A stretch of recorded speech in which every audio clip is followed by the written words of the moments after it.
Hello friends, welcome to a new video. समस्त को पखाड़ सहित बड़ी चूरा खाया को बहुत भल लगी थाए। आज आम गोटे स्पेशल बड़ी चूरा बनैबा। से आम कड़े गोटे चामच सोरिष तेल नेबा। से देखंतु साधारणतः समस्ते बिरी रे बना होइतबा बड़ी रे आम बड़ी चूरा बनै थांती, किंतु एठी आम सोया बड़ी रे बड़ी चूरा आज बनैबा।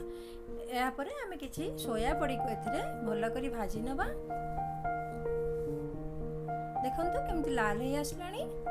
एमती भल कि लाल होगा पर्यंत आम या भल भाव एमती भाजी नवा। देखंतु यह केमती भल से लाल हो आसलानी। एमती आपण खाली रे भी खाइबे देखिबे केते सुंदर लागिवो। एहाको एबे बाहर कर नेबा एवं भल भाव ठंडा हेबा को देबा। तापरे आमे गोटे कुटारे एमती सोया बड़ी को नेबा। आपण एठी एहाको भी ग्राइंडिंग भी करि परिबे। किछि रसुन नेबा, गोटे पियाज नेबा, गोटे कंचा लंका एवं स्वाद अनुसार लुण नेबा। या परे याको भल भाव में कुटी नेबा। आपण याको चाहिले भी ग्राइंडर रे भी भल से ग्राइंडिंग करि परिबे। याको आपण थरे निश्चय बनांतु। देखिबे बड़ी चूरा एवं सोया बड़ी चूरार किछि भी फरक आपण जानि परिबेनी। घरे निश्चय बनै समस्त को खुआंतु।